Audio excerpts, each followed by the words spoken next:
Assalamualaikum warahmatullahi wabarakatuh. Alhamdulillahirrabbilalamin. Hari ini kita akan melanjutkan materi logika dan teori himpunan dengan materi aljabar bool dan sistem saklar. Ya, sebelum kita mulai materinya, mari kita awali dengan membaca doa terlebih dahulu. Doa mulai.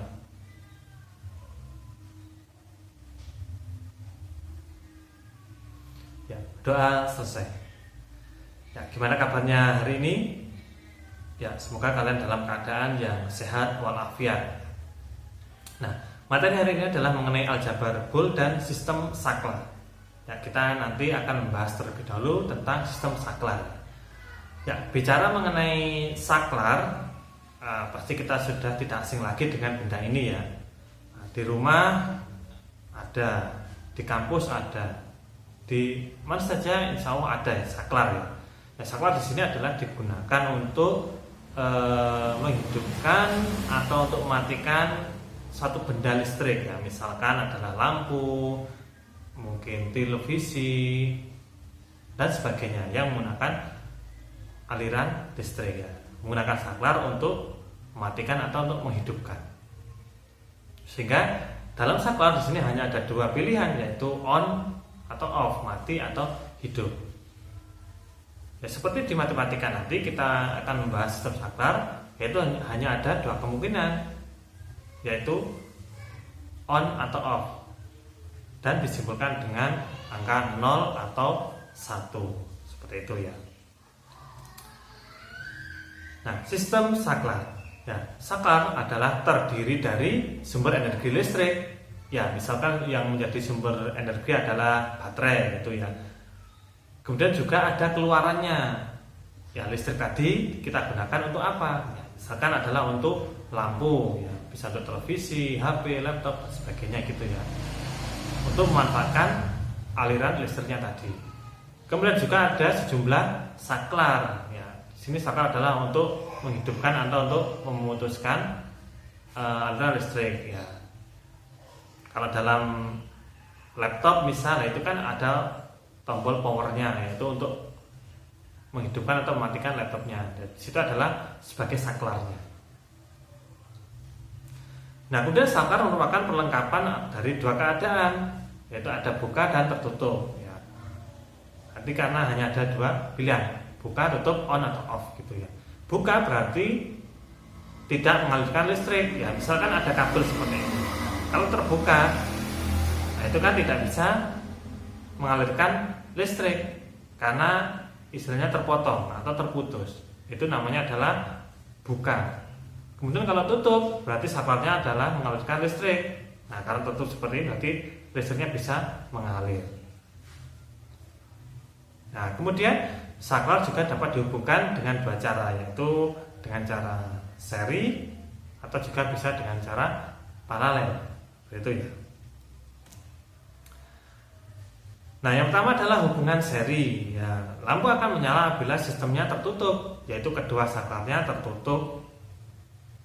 Nah, di sini saklarnya disimbolkan dengan X dan Y.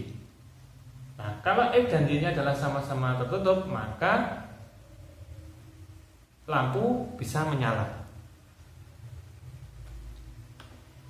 Nah, ini sumber energinya, atau misalkan adalah baterainya. Kemudian ini adalah saklarnya, saklar 1 dan saklar 2.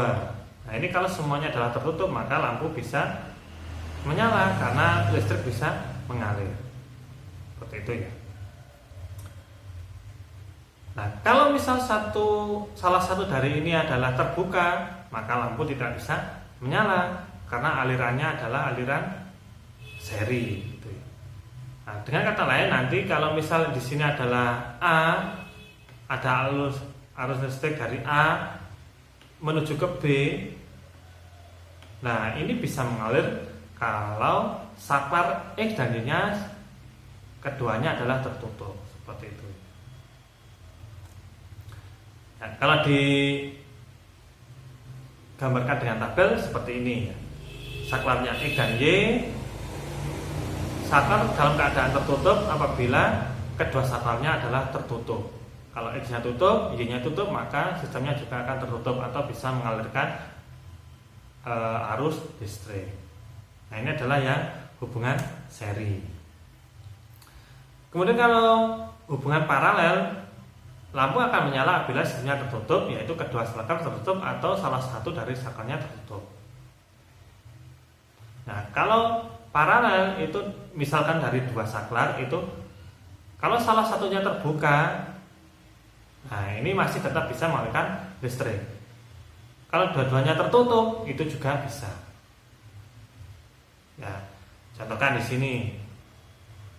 Nah, misal ini adalah X-nya terbuka atau kabelnya putus, nah, lampunya tetap bisa menyala karena Y-nya adalah posisinya tertutup. Atau sebaliknya dibalik, Y-nya yang terputus, ya X-nya tertutup, maka lampu tetap bisa menyala. Kalau dua-duanya tertutup, tetap bisa menyala, seperti itu ya. Sehingga kalau digambarkan di tabel seperti itu ya. Kalau saklarnya salah satunya terbuka atau tertutup, maka sistemnya sudah bisa tertutup, listrik tetap bisa mengalir. Nah, ini adalah perbedaan dari saklar dan seri dan paralel.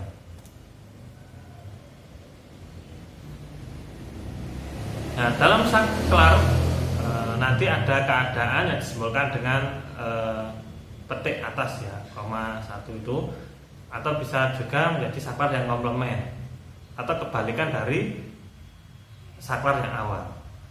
Misal saklar X adalah buka, maka komplementnya adalah tutup. Kalau X-nya tutup, maka komplementnya adalah buka. Itu ya, ini ada saklar komplementnya.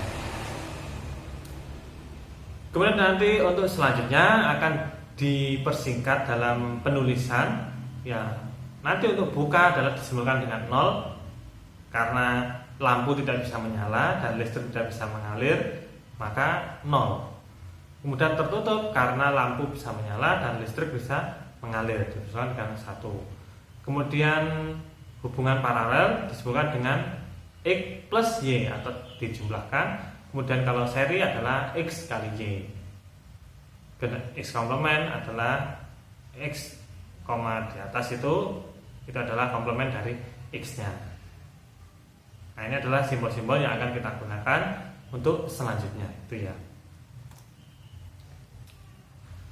Nah, teorema 15.1 ya, misalkan S adalah maksudnya adalah saklar, anggotanya adalah 0 dan 1, maksudnya adalah on dan off itu tadi ya, atau terbuka dan tertutup tadi, dan juga operasi penjumlahan, perkalian dan juga komplement, maka bersifat komutatif ya, bersifat komutatif. Kemudian yang kedua adalah bersifat asosiatif ya, ini masih seperti operasi aljabar pada umumnya ya, komutatif dan asosiatif. Kemudian bersifat distributif atau penyebaran itu ya. Nah, yang membedakan di aljabar pada umumnya, karena di sini hanya terbatas di 0 dan 1, maka distributifnya juga ada 2. Ya, kalau di aljabar yang biasanya itu hanya ada F saja. Kalau ada A kali B plus C sama dengan A kali B plus kali C, hanya ini saja. Tapi karena di sini adalah sistem saklar dan elemennya hanya ada 0 dan 1 saja, maka distributifnya juga ada 2 di sini. A plus B kali C sama dengan A plus B kali A plus C. Nah, ini adalah yang membedakan antara sifat aljabar biasanya dengan sistem saklar atau pada pembahasan hari ini. Nah, di poin yang ke E. Nah, ini yang membedakan. Kalau ini yang biasa, ini yang luar biasa ini. Karena ini tidak semua bilangan ini masuk di sini, di distributif yang E. Khusus di saklar ini berlaku gitu ya. Kemudian ada relasi identitas dan juga ada komplementasi. Itu ya. Nah, ini adalah sistem saklar yang kita gunakan untuk teorema 15.1. Nah, karena bentuknya teorema, maka harus dibuktikan dulu kebenarannya karena bentuknya teorema. Nah, kita buktikan yang nomor IJ saja ya. Nanti untuk yang A dan A sampai G sampai H, A sampai H nanti silahkan dibuktikan sendiri ya. Nah, I dan J. I dan J tadi bunyinya X plus X komplement itu adalah 1 dan X kali X komplement itu adalah 0. Nah, kita yang plus dulu. Nah, plus yang ini ya, karena plus tadi adalah digambarkan dengan paralel, maka seperti ini.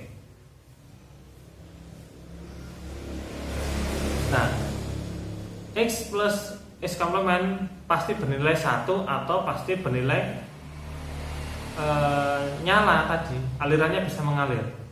Karena X dan X1 pasti berlainan. Kalau X-nya hidup, X-nya mati. Kalau X-nya tertutup, X-nya terbuka. Apa salah satu, sehingga aliran listrik di sini dipastikan tetap berjalan. Karena X dan X1, X dan X komplement pasti berlainan. Kalau satunya tertutup, pasti satunya terbuka, gitu ya. Sehingga tetap bisa mengalirkan. Kalau yang seri atau yang dikalikan ini, nah, karena ini adalah posisinya pasti kebalikan. Kalau salah satunya terbuka, pasti salah satunya tertutup. Maka aliran listriknya dipastikan terbuka. Karena terbukanya pasti di salah satu ini ya. Pasti di sini aliran listrik tidak bisa mengalir, sehingga bernilai 0 atau terbuka. Nah, sehingga I dan J pada teorema 15.1 adalah bernilai benar. Itu ya. Atau 1 tambah 1, 1 tambah 0, 1. 1 kali 0, 0. Itu ya. 0 tambah 1, 1. 0 kali 1, 0. Nah, itu kalau dihitung seperti biasa, perkalian dan penjumlahan. Sehingga nanti kita di selanjutnya nanti kita bisa menggunakan 3 cara, yaitu bisa menggunakan tabel, bisa menggunakan gambar, dan juga bisa menggunakan teorema 15.1 tadi. Itu ya.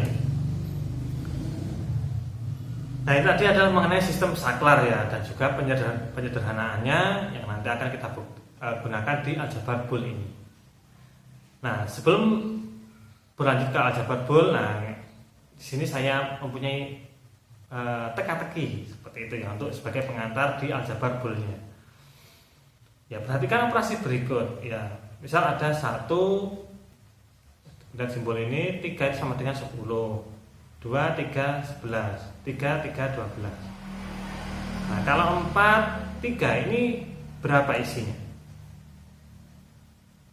Ya, dengan pola seperti atasnya itu pasti nanti bisa ditemukan 4, 3. Nah, di sini ketemu berapa?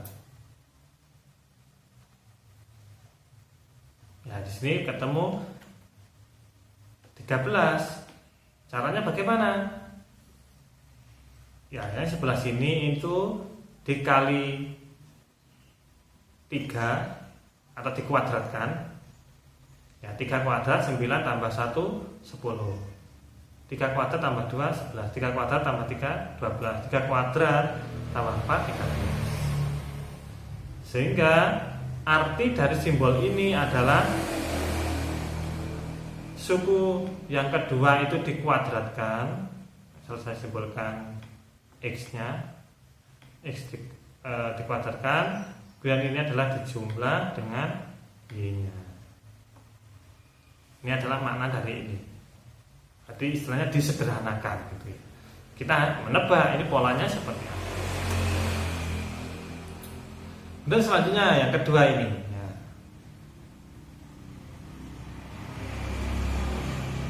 5 bintang 1 itu 7, 5 bintang 2 9, 6 bintang 1 8, 7 bintang 3 13. Nah, maka 8 bintang 5 sama dengan, nah ini sama ya. Kita mencari polanya terlebih dahulu. baru nanti kita bisa menjawab 5 bintang dari 8 bintang 5. Seperti itu ya.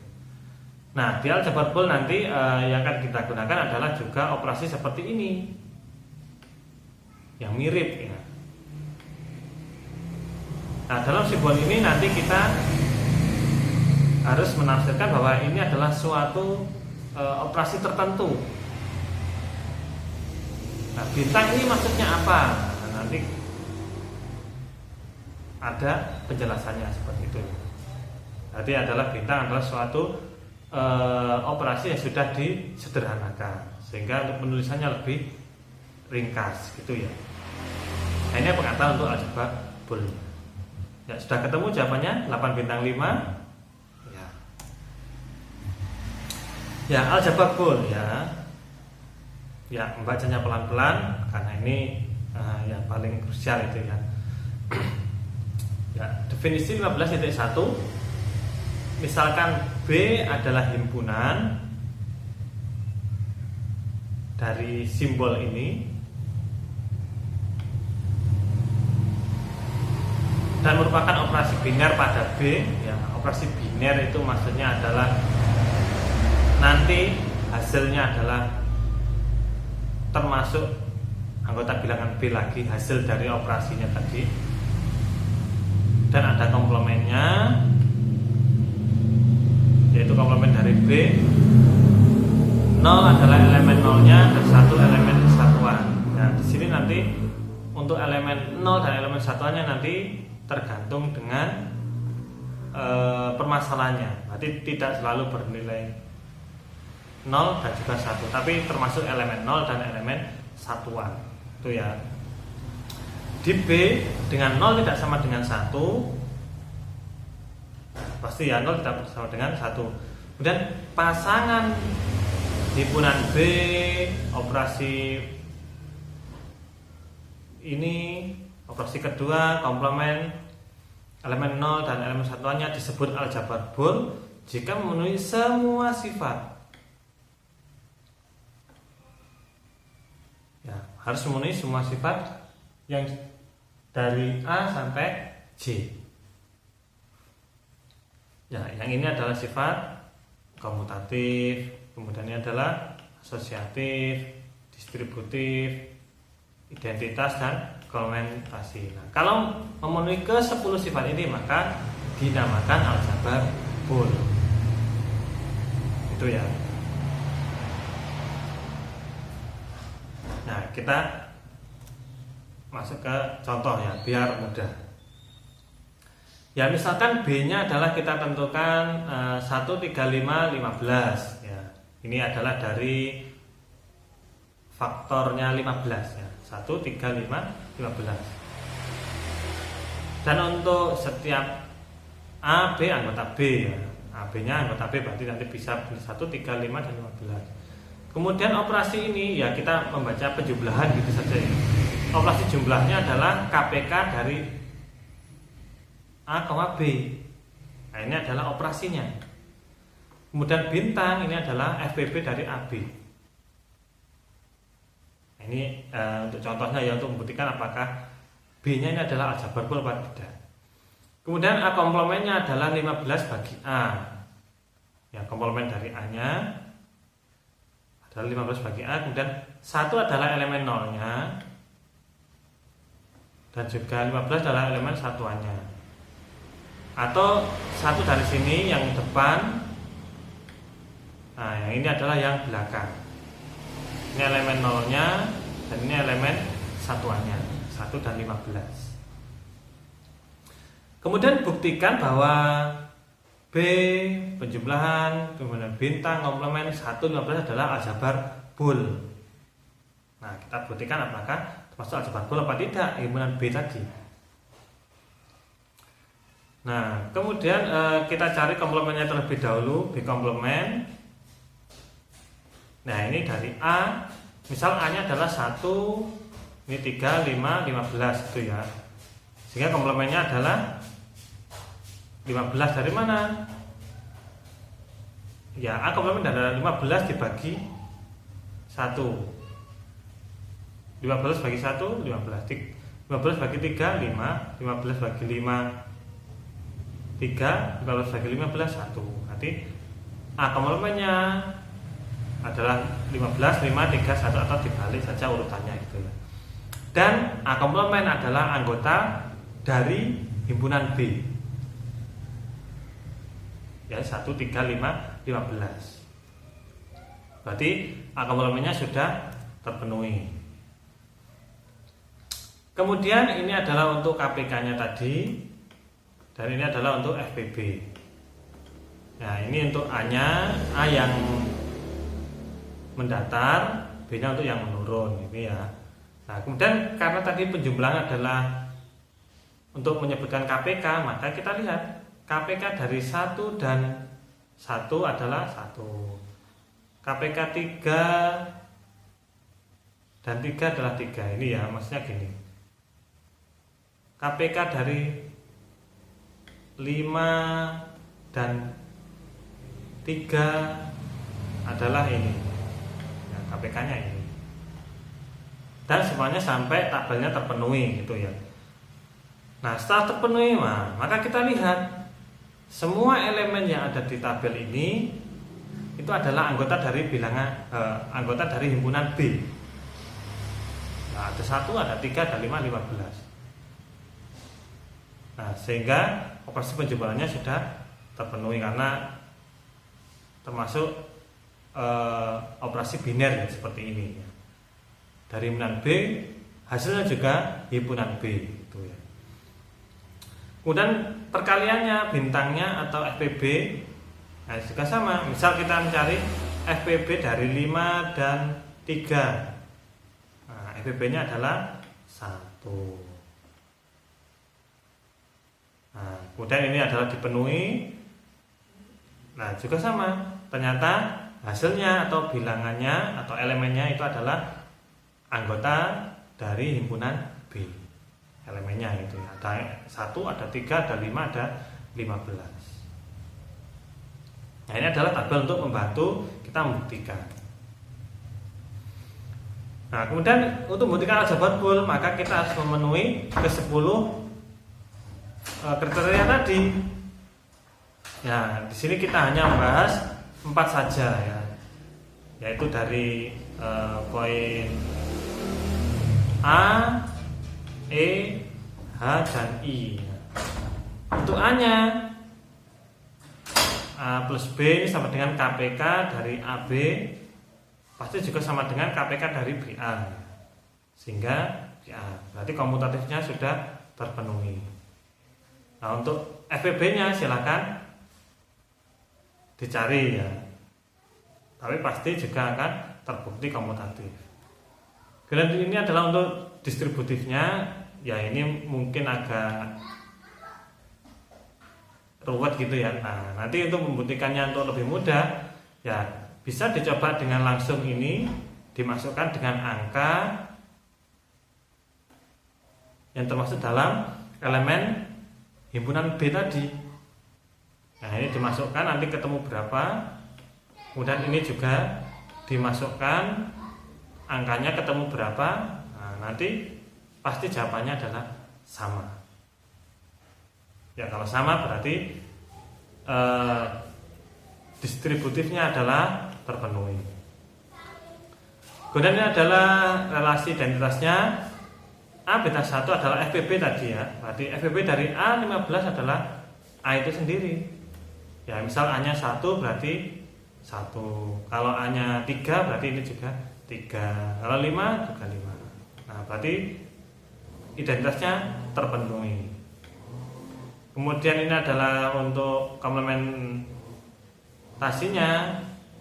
Nah, KPK dari A komplement adalah 1, sehingga terpenuhi. Nah, karena semuanya terpenuhi, nah maka himpunan B tadi adalah termasuk aljabar Bohr. Nah, ini adalah termasuk aljabar Bohr karena sudah terpenuhi semua. Itu ya.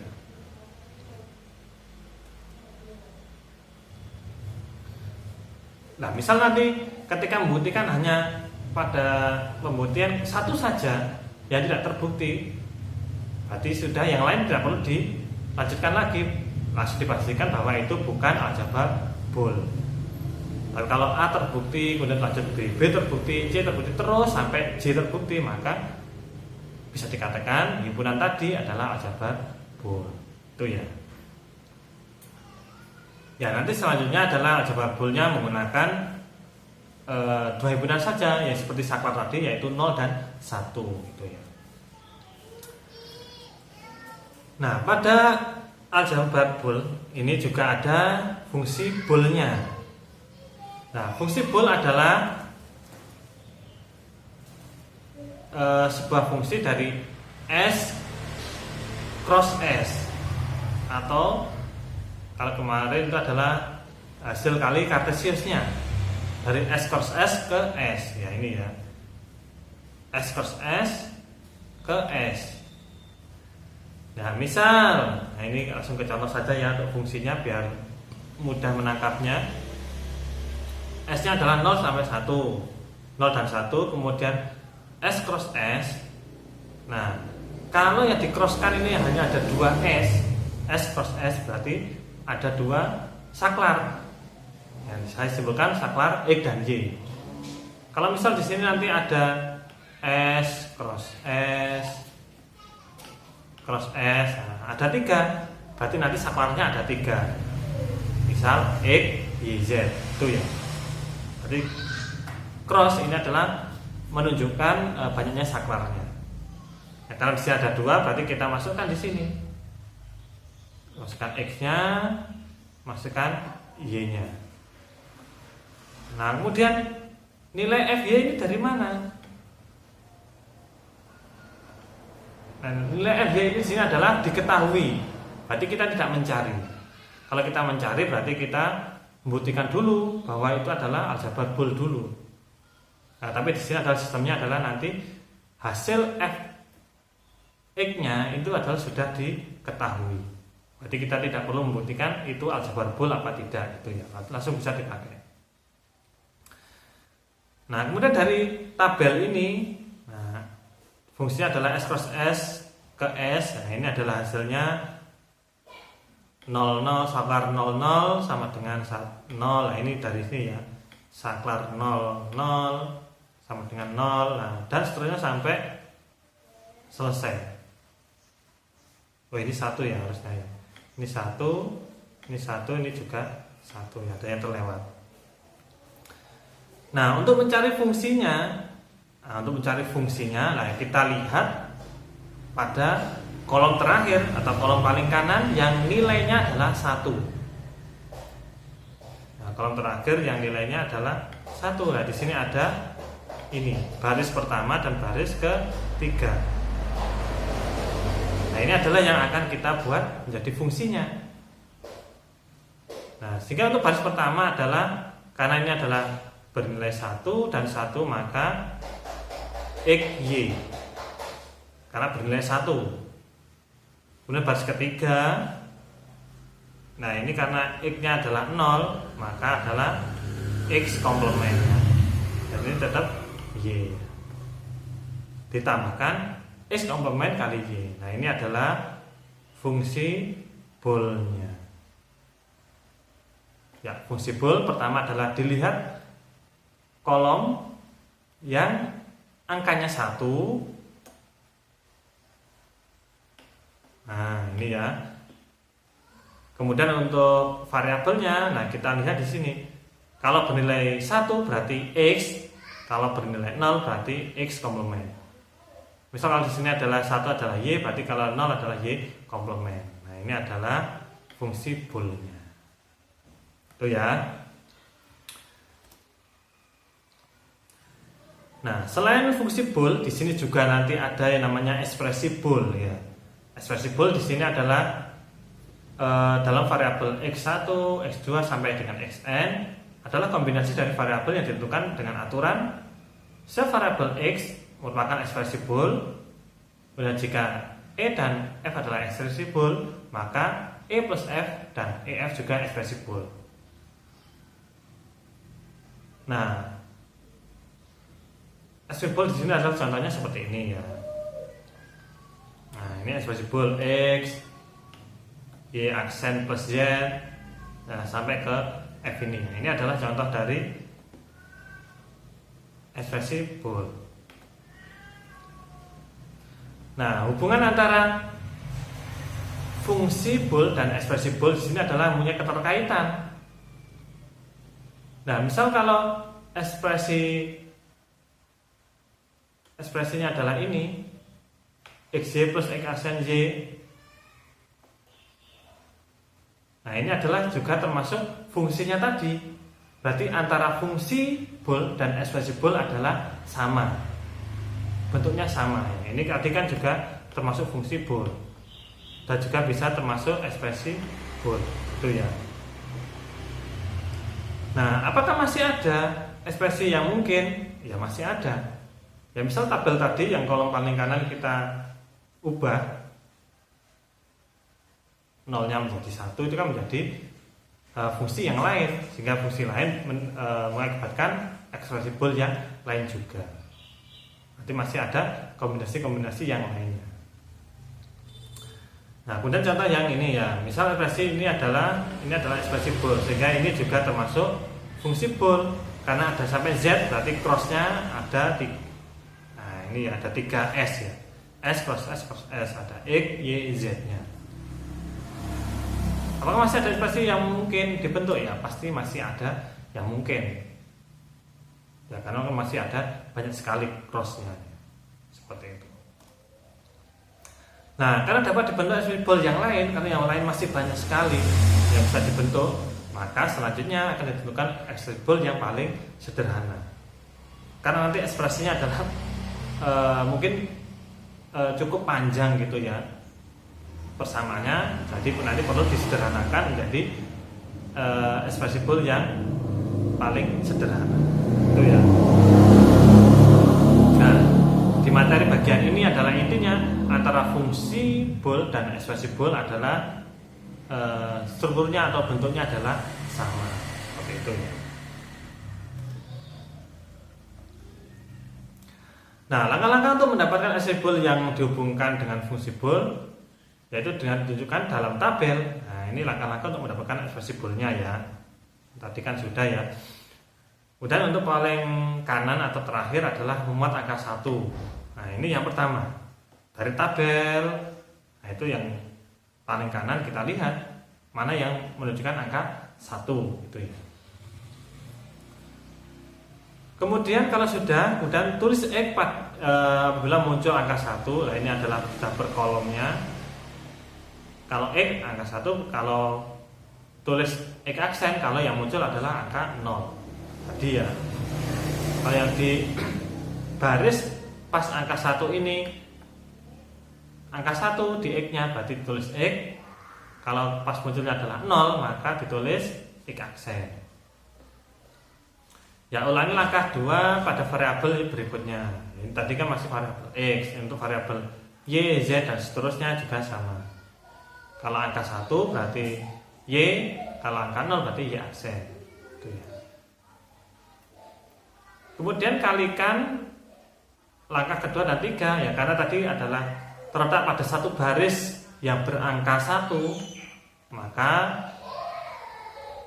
dikalikan.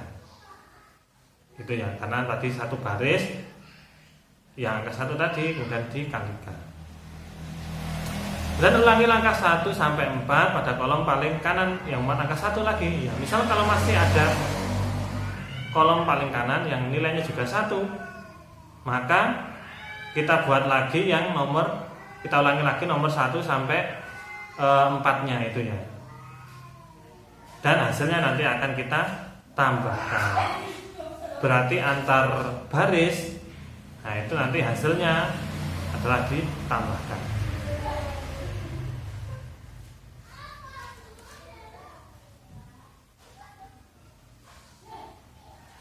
Ya, mungkin biar tidak mumet ya, kita coba ke contoh saja. Ya, tentukan ekspresi bool yang berhubungan dengan fungsi bool pada tabel berikut. Nah, yang pertama tadi kita lihat kolom paling kanan. Ini ya, kolom paling kanan. Kemudian kita lihat yang angka 1. yaitu sini baris 1, baris 3, baris 5 dan baris 6. Nah, yang kita lihat itu dulu baris 1, 3, 5 dan 6. Nah, kemudian kita coba yang baris 1 terlebih dahulu. Baris 1. Nah, karena baris 1 kita lihat 1, 1, 1. Berarti X, Y, Z. Karena bernilai 1, maka tidak pakai tanda petik ya. X, Y, Z. Nah, ini adalah kita kalikan. Nah, sehingga menjadi seperti ini. Ini baris 1.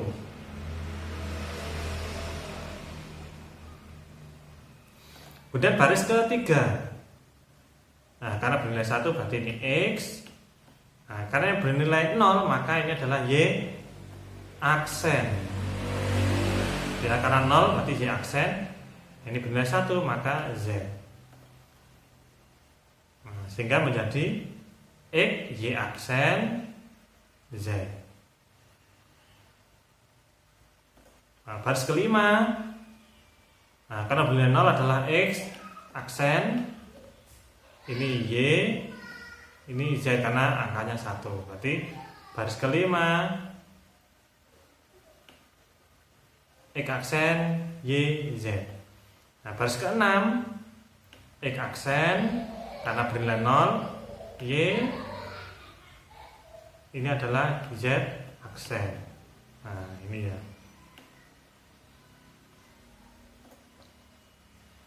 Nah, untuk baris 2, baris 4, baris 7 dan 8 tidak digunakan karena fungsinya bernilai 0. Ya, bernilai 0 tidak digunakan. Itu ya. Ya, hasil dari kolom paling kanan itu dari mana? Itu adalah dari soal ya. Berarti kita tidak perlu mencari, sudah diberikan secara langsung ya. Kita tinggal mencari ekspresi boolnya. Nah, kalau sudah ketemu di sini masing-masing barisnya, maka fungsinya tinggal dijumlahkan. Ini baris 1 X, Y, Z ditambah baris 3 ditambah baris 5 ditambah baris 7. Nah, ini adalah fungsi boolnya. Nah, karena ini adalah fungsi bool, maka ini juga termasuk ekspresi boolnya. Itu ya, untuk mencari ekspresi bool dan juga fungsi boolnya. Nah, itu. Nah, berarti antara fungsi dan ekspresi adalah bentuknya sama. Itu ya. Nah, itu tadi mencari fungsi bool dan ekspresi bool dengan cara melihat tabel. Nah, bila digambarkan ekspresi boolnya yang soal tadi, maka menjadi seperti ini. Karena ini adalah perkalian, maka dihubungkan dengan seri. Nah, karena antar ini adalah penjumlahan, maka disusun paralel.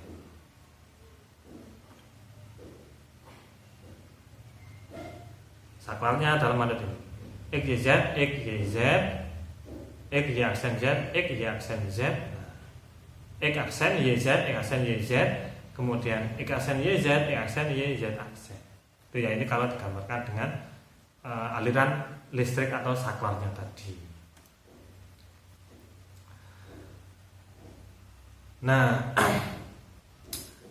ekspresi bool tadi kan memang terlalu panjang ya, seperti itu ya. E-nya sama dengan X, Y, Z, X, Y, Z. Itulah seperti ini. Ini kan cukup panjang. Nah, sehingga kita dapat menggunakan teorema 15.1 yang sebelumnya tadi untuk menyederhanakan ekspresi boolnya.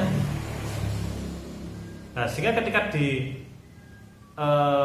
sederhanakan, menjadi seperti ini.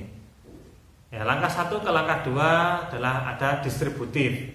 Yang mana? Nah, ini sama-sama mempunyai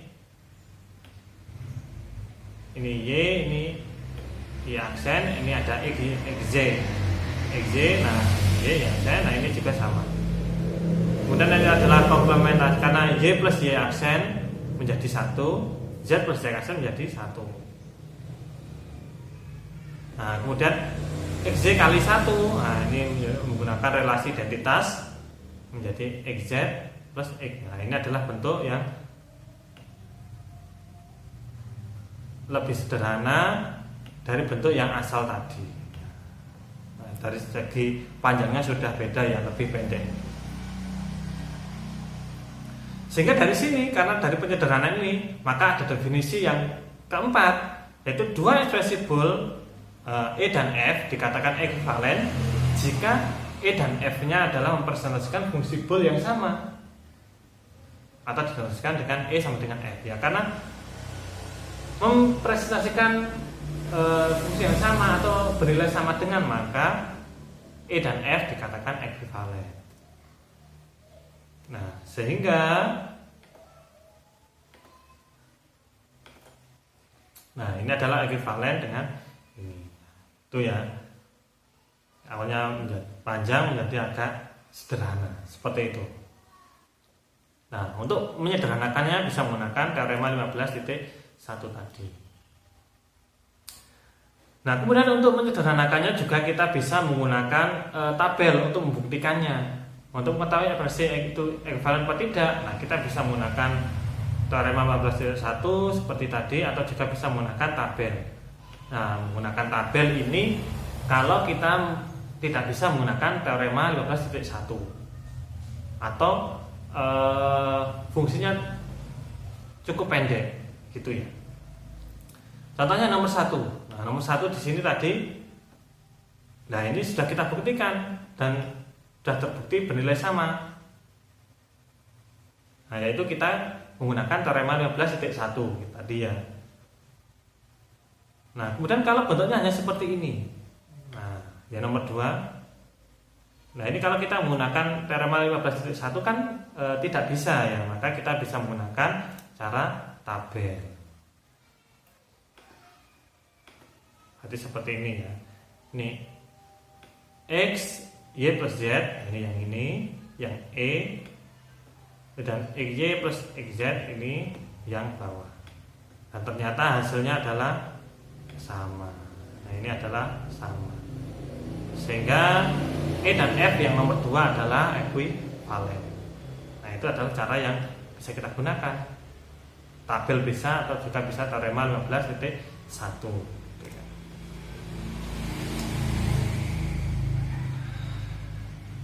Ya, kemudian juga nanti ada literal. Misalkan E adalah ekspresi bool pada aljabar bool S, literal pada E adalah sembarang variabel yang termuat dalam E. Nah, literal itu adalah variabel yang ada di dalam ekspresi bool atau yang ada di fungsi bool. Misal ini adalah ekspresi bool yang tadi ya. Variabelnya apa saja? Ya, ada X, ada X aksen, ada Y aksen, Z dan Z aksen. Ini ada. Nah, misal kalau ini yang F XY plus XZ, maka literalnya adalah X, Y, Z saja. Ya, walaupun di sini ada double X, di sini ada X, nah, ini dianggap satu saja. Nah, ini adalah literal. Nah, literal adalah banyaknya variabel dalam ekspresi bool, gitu ya.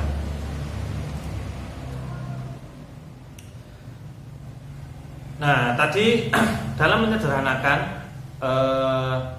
ekspresi bool bisa menggunakan teorema 15.1, tetapi juga kita bisa menggunakan teorema 15.2 untuk menyederhanakan ekspresi boolnya. Nah, yang pertama adalah jika ada A plus A. Nah, ini tidak bernilai 2A ya, tidak ya kan? Karena elemennya terbatas antara 0 dan 1 saja. Sehingga A plus A itu sama dengan A. Kemudian A kali A adalah A, ya bukan A kuadrat ya. A kali A adalah A. Kemudian AB plus AB aksen sama dengan A kali A aksen dan 0. Ini tadi di sifat ada ya, di 15.1 tadi. Nah, kemudian buktinya seperti ini. A plus A sama dengan A sudah terbukti. Kemudian A kali A sama dengan A juga sudah terbukti. AB plus AB aksen sama dengan A juga sudah terbukti. Kemudian A kali A aksen sama dengan 0 juga sudah terbukti. Sehingga teorema 15.2 ini juga bisa digunakan untuk menyederhanakan ekspresi Boole, itu ya. Ya, contohnya di sini ya, contohnya adalah sederhanakan ekspresi Boole berikut menggunakan teorema 15.2. Nah, dari sini ya, kita menggunakan B. B itu tadi adalah A kali A sama dengan A, itu ya, itu yang ini. Ini awalnya kan ada 3, kemudian menjadi hanya ada 2. Nah, ini A kali A sama dengan A, berarti dihilangkan 1. Kemudian ini posisinya hanya saya pindah saja, Y ini saya pindah ke belakang ini ya, supaya jejer. Kemudian ini adalah juga masih menggunakan B. Nah, karena ini ada X sama dengan X. Kemudian di sini ada, nah ini penjumlahan ya, Y aksen Z tambah Y aksen Z sama dengan Y aksen Z. A tambah A sama dengan A tadi ya. Ini juga Y plus Y sama dengan Y. Kemudian menggunakan C dan D diperoleh ini. Sehingga bentuk paling sederhana dari E adalah ya dari panjang itu bisa disederhanakan seperti itu. Nah, yang penting lebih teliti. Nah, selain menggunakan teorema 15.1 dan juga teorema 15.2, nah ada cara lain untuk menyederhanakan ekspresi Boole, yaitu menggunakan peta Karnaugh. Ya, seperti apa peta Karnaugh tadi? Karnaugh ini, ya kita simak selanjutnya. Ternyata masih ada cara untuk menyederhanakan ekspresi Boole tadi. Ya, peta Karnaugh itu secara umum bentuknya adalah seperti ini. Nah, ini adalah seperti sifat yang C tadi ya. AX tambah AX aksen sama dengan A. Ini hanya pengembangan dari teorema 15.2 tadi. Kemudian di sini ada yang namanya berbatasan. Ya, misal nanti dua suku hasil kali disebut berbatasan atau adjacent. Jika dua suku hasil kali itu berbeda tepat, satu literal, dan jika literal termuat dalam suku yang satu dan komplemennya memuat dalam suku yang lain. Ya, nanti ada perbatasan. Ya, ini contohnya ya. Maksud berbatasan itu maksudnya apa? Ya, ini maksudnya ya. Ini ada A, B, C, D. Ini ada A, B, C aksen D. Ya, ini merupakan perbatasan karena tempat satu literal berbeda, yaitu ada C dan C aksen. Nah, ini ada satu C dan C aksen yang berbeda.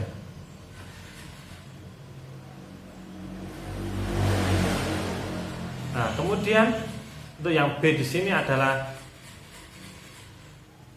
bukan berbatasan karena ada lebih dari satu literal yang berbeda. Ya, ini ada A aksen, ini ada C aksen. Nah, sehingga di sini disebut berbatasan kalau yang berbeda adalah satu literal. Itu ya. Tadi adalah mengenai peta Karnaugh ya. Nah, intinya di sini adalah peta Karnaugh nanti variabel yang digunakan ada 4, yaitu W, X, Y, Z, dan kemudian nanti juga ada komplemennya yaitu W aksen, X aksen, Y aksen, dan Z aksen. Itu di peta Karnaugh. Berarti nanti ada 4 variabel dan juga 4 variabel komplemennya. Nah, kemudian nanti dari ekspresi Boole nanti diubah menjadi tabel Karnaugh-nya nanti supaya mudah dalam mencari ekspresi Boole yang lebih sederhana. Nah, caranya bagaimana? Ya, misalkan di sini ada contohnya, sajikan ekspresi bool berikut dalam bentuk tabel peta kernel. Ya, caranya adalah, nah ini adalah ekspresi boolnya ya, ada nggak cukup panjang gitu ya. Ya, kita perhatikan satu persatu saja. Ya, nanti bentuk tabelnya ada seperti ini, ada yang atas adalah WX, WX aksen, W aksen X aksen, W aksen X. Ya, ini jangan sampai tertukar ya posisi kolomnya. Kemudian barisnya ada YZ, YZ aksen, Y aksen Z aksen, dan Y aksen Z. Nah, ini juga sudah berurutan. Nah, nanti jangan sampai tertukar letaknya. Ya, kalau sudah membentuk tabelnya, kemudian kita perhatikan satu persatu. Nah, ini ada WX YZ. Nah, ini kita cari WX YZ. Berarti nanti di sini dikasih angka 1. WX YZ. Ya, kemudian WX aksen. Nah, ini ya, WX aksen, WX aksen dan YZ. WX aksen dan YZ. Di sini kemudian WX YZ aksen, WX YZ aksen ya di sini. Kemudian WX aksen dan YZ aksen, WX aksen, YZ aksen ya di sini. Ya, kalau usah dicoret ya biar enggak kelupaan. Kemudian W aksen X aksen, YZ aksen, W aksen X aksen, YZ aksen ya di sini. Sudah. WX Y aksen Z, WX Y aksen Z di sini ya. WX Y aksen Z, kemudian W aksen X aksen Y aksen Z. Nah, di sini. Kemudian WX Y aksen Z aksen. Ini ya. Di sini. Kemudian W aksen X, W aksen X, Y aksen Z aksen. Nah, di sini. Nah, ini butuh ketelitian saja di sini ya. Berarti WX, YZ. Nah, ini WX-nya dicari, ada aksennya apa tidak. Nah, kemudian YZ-nya juga tinggal dicari, dipaskan ada aksennya apa tidak, seperti itu. Nah, sehingga tabelnya seperti ini. Nah, yang ada nanti langsung dikasih 1, yang tidak ada dikasih dikosongkan saja, sehingga menjadi seperti ini. Ya. Ada yang keliru tadi. W aksen X aksen,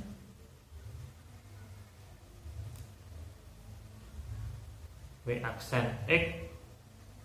Nah, ini tadi ya ada yang keliru di sini. W aksen aksen. Ini tadi yang tadi ketukar ya, ini sama ini ya. Tapi intinya seperti itu tadi. Jadi kita teliti WX-nya yang seperti apa, YZ-nya yang seperti apa. Nah, nanti kalau sudah dalam bentuk tabel kernel, nah nanti kita tinggal sederhanakan ekspresi boolnya. Nah, bagaimana cara menyederhanakan ekspresi bool dengan peta kernel? Nah, yang pertama adalah lingkari angka 1 yang terasing. Maksudnya terasing di sini adalah yang tidak mempunyai tetangga, istilahnya. Maksudnya tetangga apa? Yang di atas bawahnya tidak ada, atau kanan kirinya juga tidak ada. Nah, ini kan atas bawahnya ada, berarti bukan asing. Ini juga ada. Nah, yang asing hanya 1 saja. Berarti itu yang dilingkari. Nah, kalau sudah, atau misal kalau tidak ada ya, berarti dilewati saja langsung ke tahap kedua. Ya, buat lingkaran adjacent atau perbatasan tadi konfigurasi dari dua, berarti terdiri dari dua sel atau dari dua kotak gitu ya. Dari angka 1 yang belum dilingkari yang nomor 1 ya, berarti selain yang terasing tadi. Nah di sini ada ini ya, terdiri dari dua kotak, 1, 2, ini namanya konfigurasi 2 ya. Ini juga 2. Nah, cara lain masih bisa. Oh, ini masih ada satu lagi ya. Nah, ini bisa. Yang lain masih ada lagi ya, misal ini. Misal ini.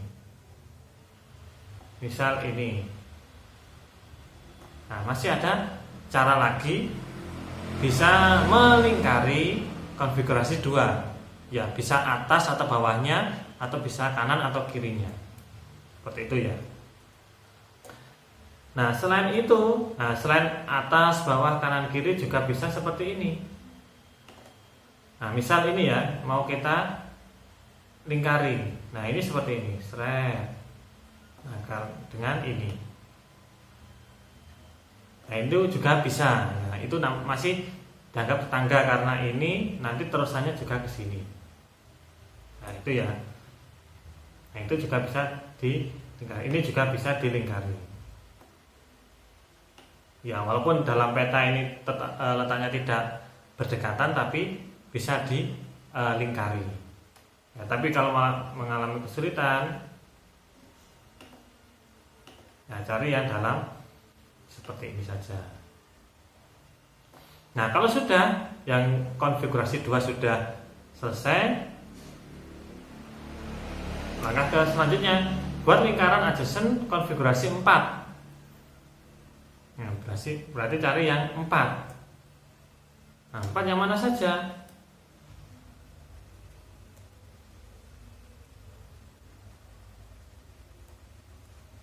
Nah, yang 4 adalah ini. Ini 1, saya ganti dulu.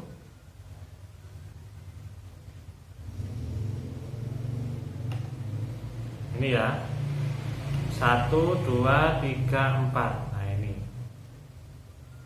Bisa membentuk satu, bisa dilingkari menjadi satu, atau juga bisa seperti ini.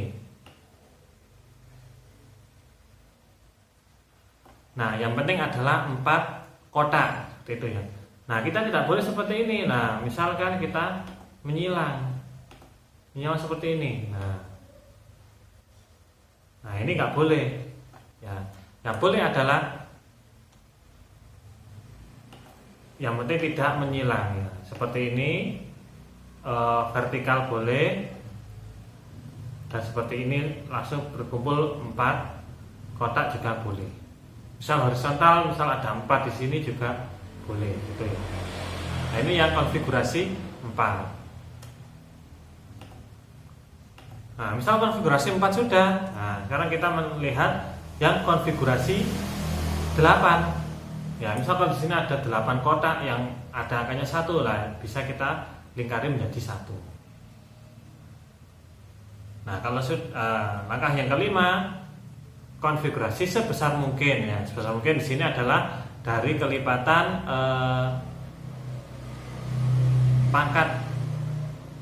pangkat dari 2 ya. Misal 2 pangkat 1 tadi ini sudah 2 pangkat 1.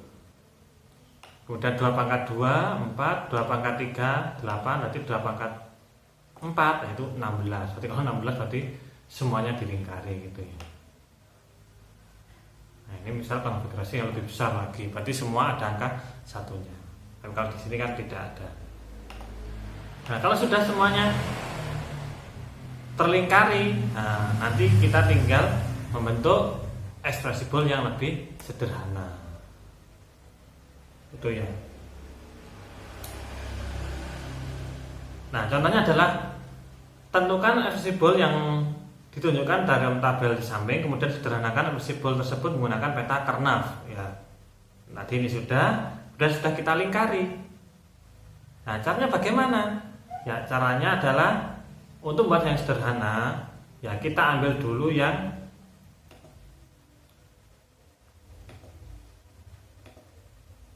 yang paling asing dulu. Nah, ini yang paling asing kita tuliskan terlebih dahulu.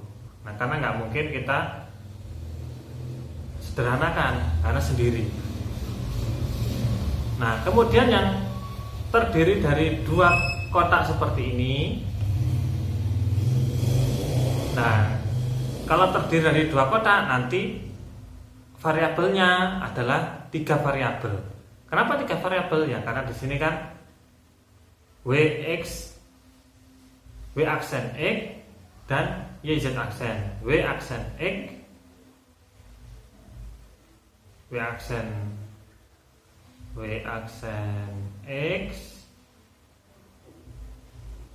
dan YZ aksen. W aksen X, YZ aksen. Nah, kemudian di sini ada W aksen X dan Y aksen Z aksen. Nah, di sini sama-sama punya Y aksen yang ini ya. Ini masih yang ini yang merah. Karena sama-sama punya Y dan Y aksen, berarti tinggal W aksen X dan Z aksen. W aksen X dan Z aksen. Itu ya. W aksen X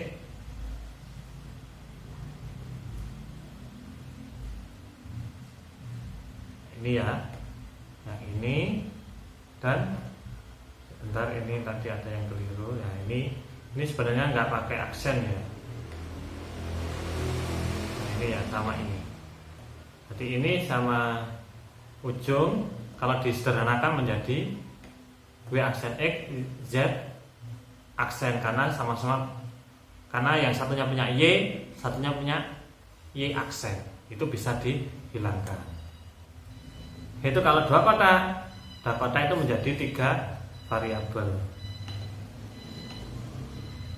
Nah, kemudian kalau di sini ada 4 kotak. Nah, ini kotak merah karena di dalam kotak besar maka bisa dihilangkan. Maksudnya bisa diabaikan lingkaran kecilnya karena berada di lingkaran besar. Nah, kita cari yang ini dulu.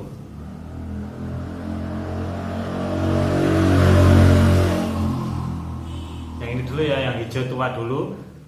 Nah, hijau tua ini dari 4 kotak ini. Nah, kalau 4 kotak berarti nanti variabelnya ada 2. Ya. Kalau 2 kotak tadi variabelnya 3. Kalau 4 kotak variabelnya 2. Nah, di sini yang atas dulu ini punya Wx, ini punya Wx aksen. Berarti satunya punya X, satunya punya X aksen. Berarti bisa dihilangkan. Ya, yang bisa dihilangkan adalah variabel yang mempunyai aksen ya. X dengan X aksen bisa dihilangkan. W dengan W aksen bisa dihilangkan. Nah, ini sama-sama punya Wx dan X aksen, sama-sama punya X dan X aksen, berarti bisa dihilangkan. Berarti tinggal W saja. Nah, ini tinggal W saja. Kemudian ini ya, dalam kotak ini kan ada YZ dan YZ aksen. Ada Z dan Z aksen, ini bisa dihilangkan. Z dan Z aksen. Tinggal Y saja. Sehingga dalam kotak ini yang dari 4 kotak ini tinggal W sama Y. Nah, tinggal W sama Y. Ini. Ya. Kemudian yang vertikal sekarang yang ini. Nah, ini WX. Nah, karena nggak ada yang punya berarti tetap WX. Ini tetap WX ya. Kemudian ini ada YZ dan Z aksen, ini bisa dihilangkan tadi ya. Nah, ini kan barisnya dari sini ya. Nah, ini yang hijau muda. Dan ini punya ini Z dan Z aksen hilang, ini menjadi Y saja. Ini Z aksen dan Z, tinggal Y aksen saja. Ya. Kemudian ini ada Y dan Y aksen. Nah, ini bisa dihilangkan. Berarti tinggal WX saja.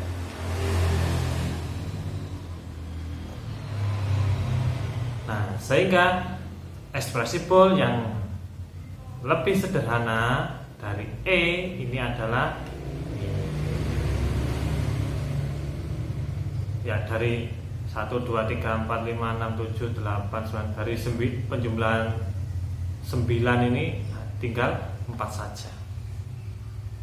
Nah, ini tadi cara menyederhanakan dengan menggunakan peta kernel. Ya. Nah, hasilnya itu ya.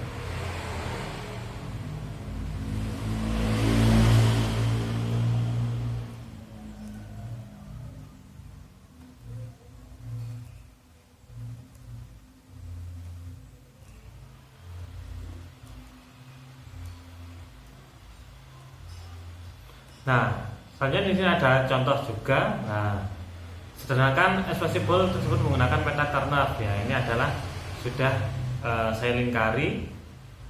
Nah, ini sudah. Nah, kemudian kalau sudah dilingkari, tinggal kita cari penyelesaiannya. Nah, ini karena 2 kotak menjadi 3 variabel. Ya, kalau 2 kotak itu menjadi 2 itu 3 variabel. Kalau 4 kotak itu menjadi 2 variabel saja. Kalau 2 kotak menjadi 3 variabel, kalau 4 kotak menjadi 2 variabel. Nah, ini ada 3 kotak yang dari 4 kotak. Nah, ini ya. Ada W X aksen. Nah, ini. Dan kotak yang ini adalah sama-sama X aksen Z. Nah, X aksen Z aksen. Nah, ini yang kotak yang ini. Kemudian kotak yang ini adalah ini. Ya, perlu diperhatikan di sini ketika ada peta kernel kita tidak bisa melingkari 6 kotak ya, walaupun itu jejer. Nah, kita tidak bisa menggunakan itu. Atau juga selain kelipatan tadi 2, 4, 8. Nah, itu kita tidak bisa membuatnya. 1, 2, 4, 6, 8 dan 16 itu yang bisa digunakan untuk menyederhanakan peta kernel. Seperti itu ya. Nah, sehingga dari materi ini tadi pada aljabar bool untuk membentuk fungsi dan ekspresi bool itu kita bisa melihat tabel, bisa juga dengan gambar, juga bisa dengan melihat peta kernel. Ya, dengan melihat peta kernel itu kita bisa membentuk fungsi atau ekspresi bool. Kemudian untuk menyederhanakannya kita bisa menggunakan teorema 14.1, bisa menggunakan teorema 15.2 dan juga menggunakan peta kernel. Ya, seperti itu. Ya, demikian materi pada hari ini. Ya, apabila ada pertanyaan bisa disampaikan di grup yang sudah tersedia. Untuk hari ini saya cukup sekian. Mari kita akhiri dengan alhamdulillah bersama-sama. Alhamdulillahirabbil alamin. Ya, tetap semangat walaupun materinya lumayan gitu ya. Saya akhiri. Assalamualaikum warahmatullahi wabarakatuh.